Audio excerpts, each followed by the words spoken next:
few weeks ago I presented one of the games from this book that I find very, very beautiful. I'm sorry that Grandmaster Henley didn't write many more books like this one, because I believe it's really great for beginners or people who want to learn. In the book he really made a great use of a diagram explaining all the possible tactical themes, ideas, so he did a great job. But why I want to show you another game from this book? Because, as you can see here, this is a chess set called Baku. And why it's important? Because you might think that Kasparov is American because he lives in New York, right? But no, he is not American. So you could say, wait, but wasn't he Croatian?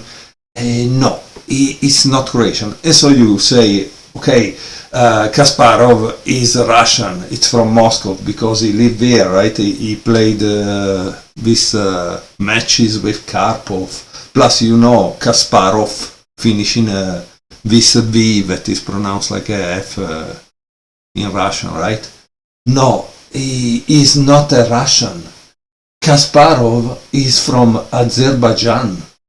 And in Azerbaijan, they had this beautiful set called Baku. No? If I don't know very well the histories of the chess sets, also if I love them, I think it could be from the 1960s. And of course in Azerbaijan they are really crazy about chess. They love chess, okay? And so they have this beautiful chess set on which they play chess, and on which today we will see the game number 2 from this book that was played in Baku in 1980. Okay, white was Garry Kasparov and black was Vladimir Antoshin. Kasparov in the 1980 was already a player that started with d4, knight f6, c4, e6, knight f3, b6. Okay, so this should be the queens open, how do they call it? Oh, sorry, I have a bit of a freeze. I will tell you in a second. The Queen's Indian, yeah. Okay, and how does it continue? With a3. Here, Grandmaster Henley puts an exclamation point saying that is good. Why? Because obviously this cannot happen now, right? And he says, Garry won so many games with this move. It became known as the Kasparov system. The idea is to play the knight from b1 to c3 and play for e2, e4, okay? So this. And control the center with a pawn on f3. White does not have to worry about the black bishop, obviously, doing that, right? In many games, Garry was able to build a big center and roll over the black position. Okay, so as you can see, just from a simple move like this that one could see and say, oh, it's a beginner move, right? Because beginners love to play this kind of move. There is behind an entire system played by Kasparov many times. However, the fact that this pawn was moved here, and this is the Queen's Indian. The Queen's Indian was developed as an opening in the time of Nintsovich, Reti, the hyper-modern players, right? That they wanted to control the center from far. Oh, okay, so that's why this was played, because they didn't want to occupy right away the center, they want to fight and control the center from far. Again, clearly in 1980 many of these ideas were fought over and hashed and rehashed many times, right?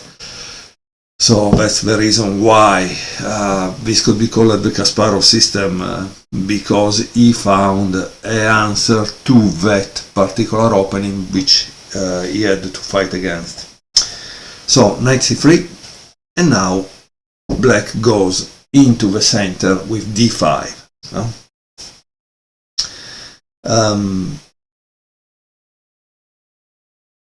And notice that there was the possibility to play knight e4, and it says for this game, for this type of move, see game 7, because it was played between Kasparov and Anderson in Tilburg 1981. But in this game, was played d5. C takes d5, e takes d5. Black recapture with the pawn to fight for control in the center. This recapture does limit the scope of this bishop on b7. Okay, it seems that it was possible also to play this, and there is another game in the book, game 16, Kasparov-Akeson in Dortmund 1980. Notice, however, that while this is limited, this kind of exchange has opened a little the center, is not closed. Now you can see that there is an open line here, an open line here. What does this mean? That there are chances to attack, chances to create an attack. So I always put the game from the side of a winner, because I want to give you guys the chance to think sometimes, so you can pause the video and say what is the next move that you would play. Not that it's really important, because it's not a move that changes the sort of a game, but at this point you need to ask yourself how you castle, how you develop this, how you avoid to block this, right? So what is the move that you would play? Kasparov in that time played g3. Okay, this move obviously shows that he wants to play bishop g2, castle, and then he wants to keep the diagonal open for that bishop, right? Knight bd7, bishop g2, and now it's interesting, a6. So this a6, it seems it doesn't want the knight on b5, right? Bishop f4, knight h5. So here, as you can see, we have two different ideas between the two players. Kasparov is finishing his development, right? Because he just needs to castle, move a queen, and he has connected the rooks, so the opening is over. Instead, black is losing time attacking this, telling white that that is not the square where that should have been placed, right? But it's also a kind of losing a tempo in reality. This is one. And two is Antoshin, the black player, has the king in the center. This is still here, he cannot escape. However, let's see what Grandmaster Henley says in the book. In the book says, black loses time chasing the white bishop, and of course playing this move instead would have been not a good idea, because after bishop takes d6, c takes d6, white has a better position. Okay, but for Grandmaster Henley this is a waste of time. Okay? And the white time is important because if you have seen the games by Murphy was able to win his games always thanks to gaining time and development over his opponents. So what does Kasparov play here? If this is a waste of time, you must prove it, right? How do you prove it? He played bishop g5. If black would have played knight h f6, this would have definitely admitted that black wasted a tempo, right? And so black played bishop e7. And now Kasparov exchange. So as you can see,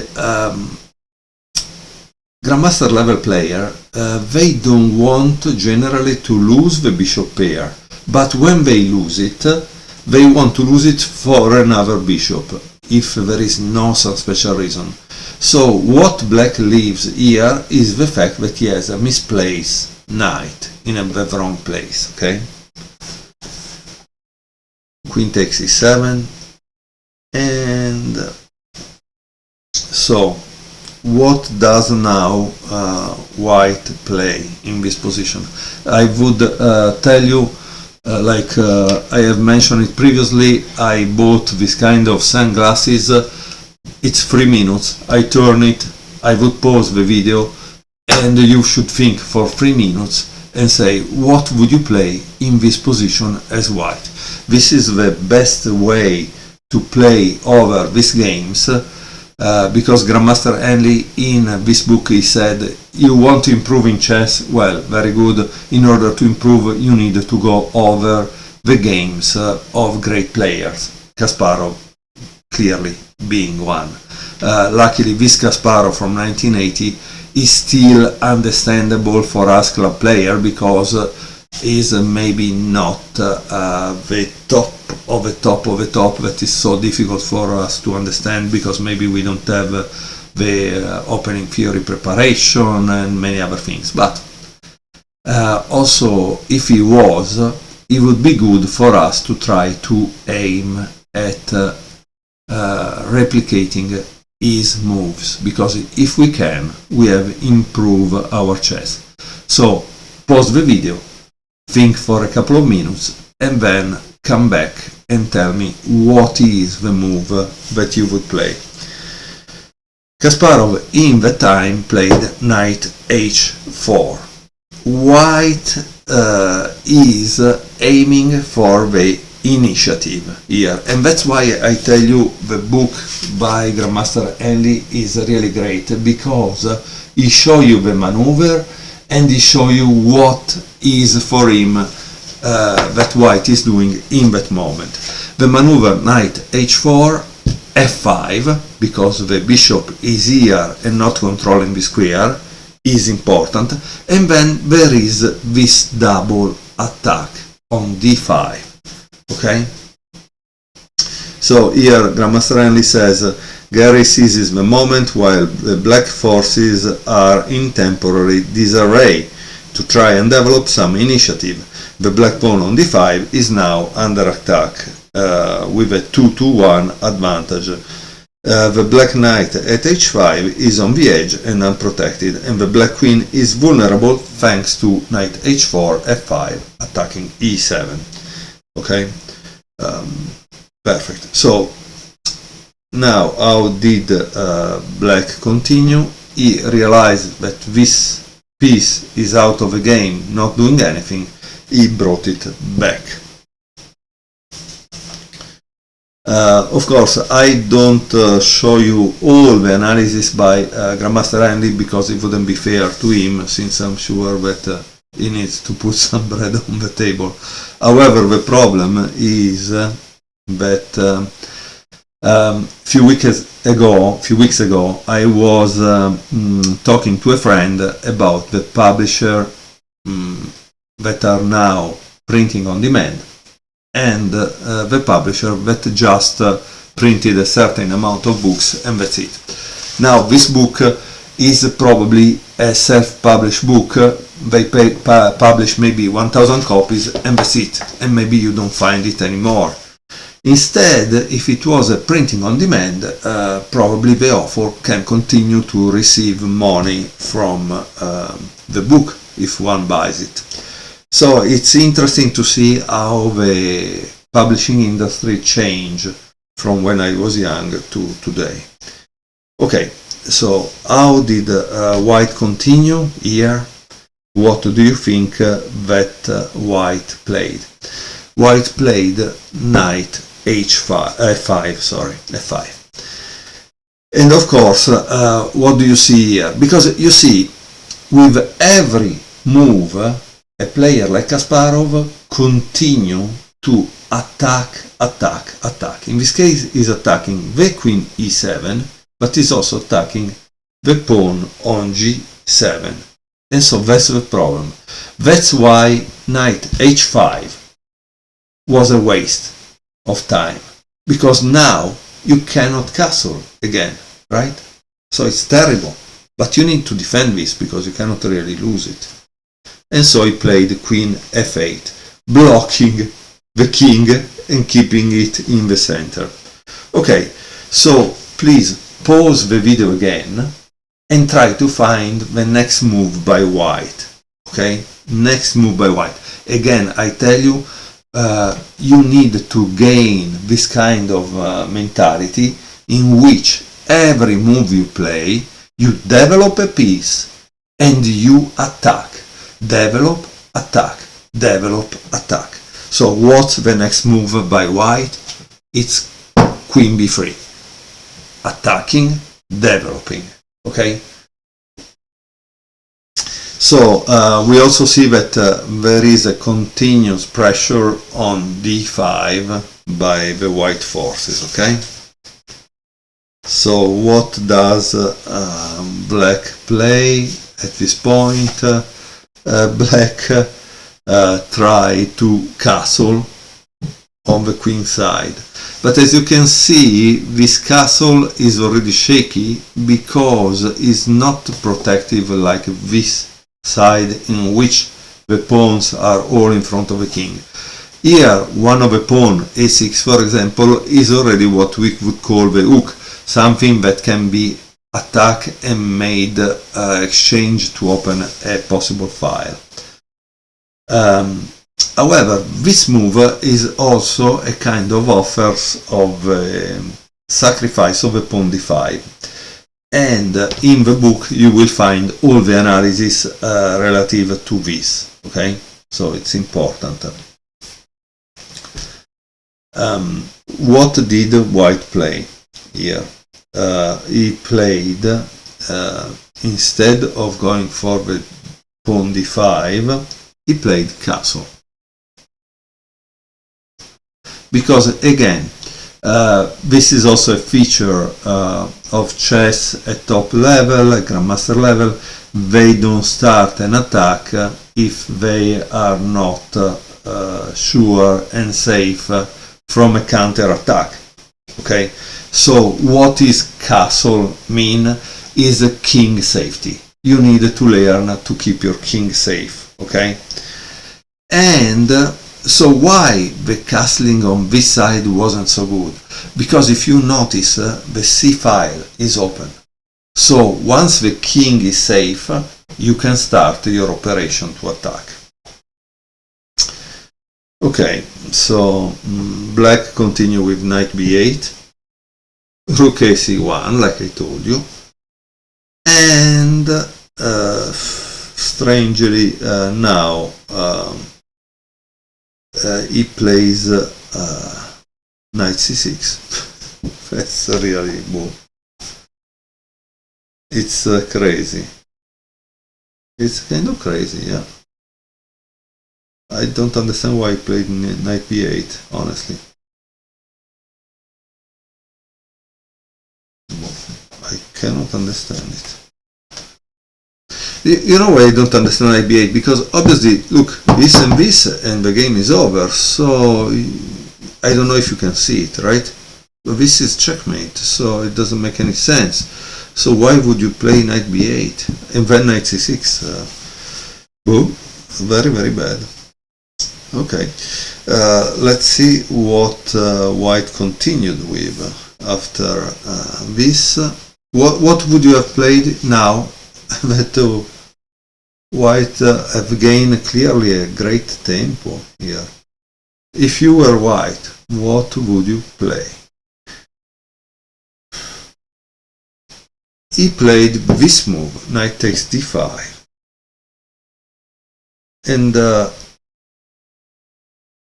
after knight takes d5, bishop takes d5,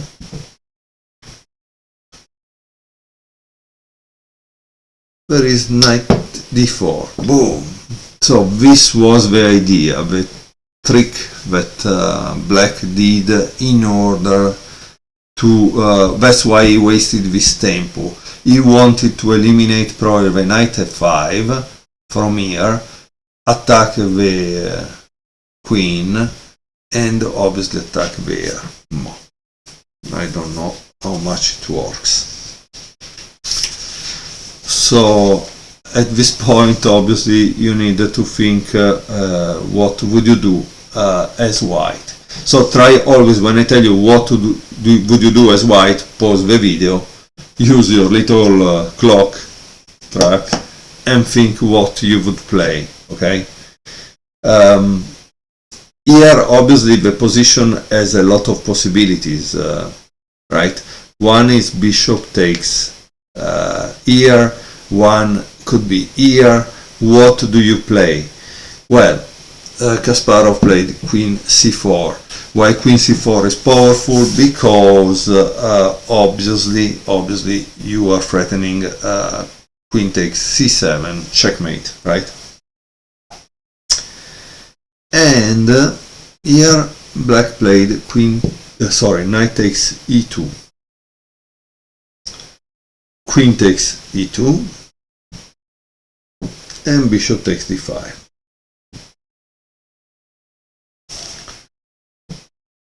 But like I told you in the beginning, this castle wasn't so good. And guess what? Here we have a proof. Queen takes a6, check. That's a good move. Now there is king b8, and here again, please, you need to stop the video and think a couple of minutes on what you would play in this position. Okay, what is that you would play? Because this show that Kasparov was a top player. Top player because he made an incredible move, which is rook takes c7. Boom. A sacrifice, an entire rook sacrifice. Very beautiful, right? King takes c7, queen a7, and now there is king c6. But at this point, I think it's kind of important to see this, right?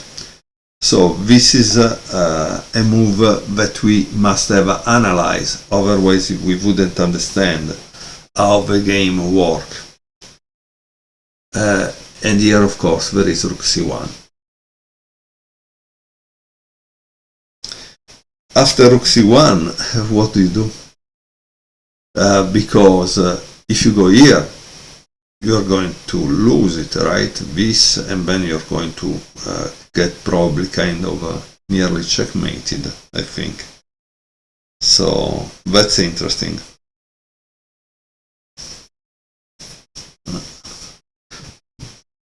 In the book, Henley analyzed this one.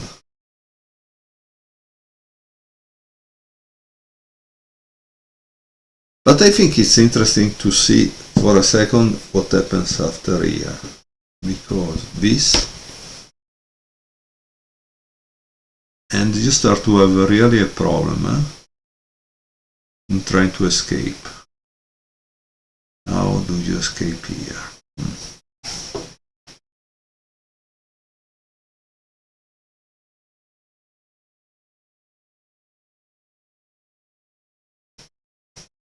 Check. Tak.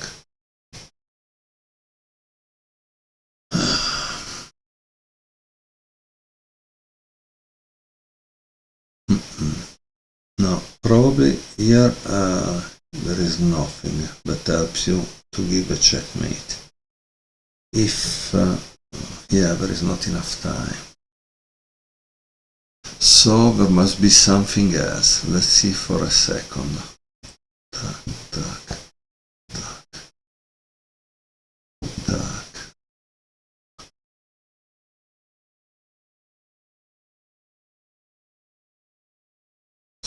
check.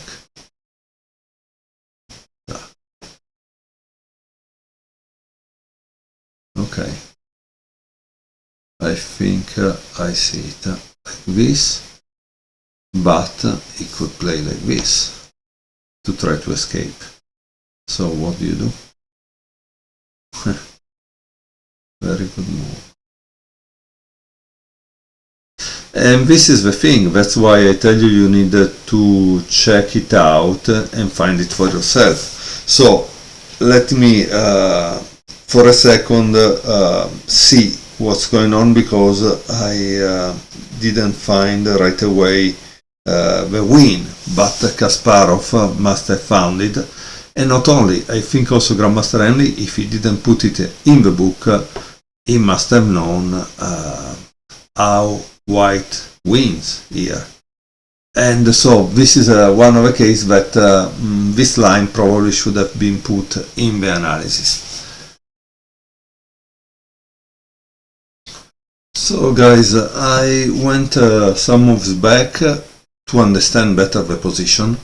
I didn't fall into the temptation of using an engine to explain me the position, because again, unfortunately the goal, that we like it or not, is to play in tournament chess. And if you want to play in tournament chess and you always use the engine to answer your questions, you will not be able to improve. I use my 10 minutes clock and I saw how could white win, especially after this. Practically, oops, we were like in this position, in which white took this, he played this, and Kasparov played this, okay? At that point there was this move, this, and in the game it was played this, but my point was that this move seemed quite good to me, right? In the book, Henley shows only this, okay? And I couldn't understand why, because I thought, but what if he plays this, no? In the beginning I thought this was the move, but it wasn't. This was a mistake. So in this position, that's why I took 10 minutes to think without moving the pieces. The move to play is this one. This is the move to play. Why? Because I need to avoid that he escapes. So in this sense, honestly, there is a series of books by Yusupov, which one chapter is dedicated to checkmate in 2 moves. Obviously this is more than 2 moves, but the point is that it teaches you this calculation and the ideas of why some pieces need to go somewhere and block some lines for this to avoid to escape. Okay? Now, this queen, so first of all, this is out of the game. So black is playing with 1 rook less, okay? So that's why you say, but there is less material. Yeah, it doesn't matter. Then this queen blocking this, and here cannot go anywhere useful, right? So also the queen kind of out of the game. And so how do you finish this thing? I thought maybe something like this, bishop e4. And here comes why the queen had to take here, because there is this. And after this, oops, this closed the game, because as you can see, I continue to cut away the possibility for black to escape. So tack, tack, and I don't know, at this point, tack, checkmate. Maybe I didn't calculate all the lines precisely like a computer, but the point is that to take on b7 was a mistake, the right move was this, and I had to think and find it out. So chess is about thinking, whether you like it or not. Okay, so now let's return back to that position where we had that great sacrifice, right? So let's see if I got it all right. I hope so, I hope so, I hope so, maybe. So let's see, okay, yeah, I think I got it right. He played this, check, and instead of bishop b7 that we saw it wasn't right, he played this move. Antoshin played king c6. In any case, the problem is that there is rook c1, and this move came also in the analysis of Henley, because you have to give up something to avoid the checkmate. And look how nasty is this knight that continue to block everything here, right? So rook takes c5, b takes c5, and at this point he played b4 to remove this defender. C takes b4, a takes b4. Finally, this rook comes into the game. Notice that he's threatening checkmate because it's blocking there, right? So at this point you actually need to do something to stop from having a checkmate. And white played this.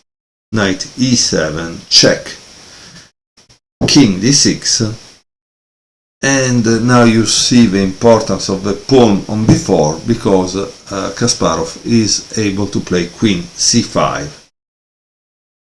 And here it's beautiful, because after this move, oops, and black resign.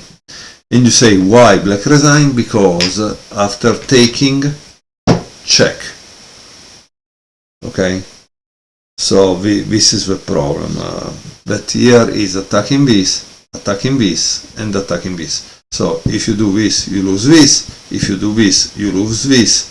And with a pass pawn, the game is over. Can you imagine? This is a game that lasted 30 moves, just 5 moves over what we consider a miniature. So a beautiful game that you find in this book by Kasparov, and that you could see replayed on a Baku set from the 1960s. Again, I didn't put all the analysis that Henley did in the book, because after all it's right to respect him as the author. I think you could get the PGN of this game and eventually do the analysis on your own. When? Maybe a week from now, after you have seen this video, a week from now you try to see what you remember and what you don't, because you also want to try to remember some of these games, because when you will play in tournament you could play like Kasparov. You don't have to reinvent the wheel, okay? You don't have to reinvent the wheel. You just play like Kasparov. If work for Kasparov and his opponent was a grandmaster, it means that you could beat a grandmaster level player, right? Thank you very much for watching this game. I hope you enjoyed this book, and that you will get it and watch more games from it. Thank you very much.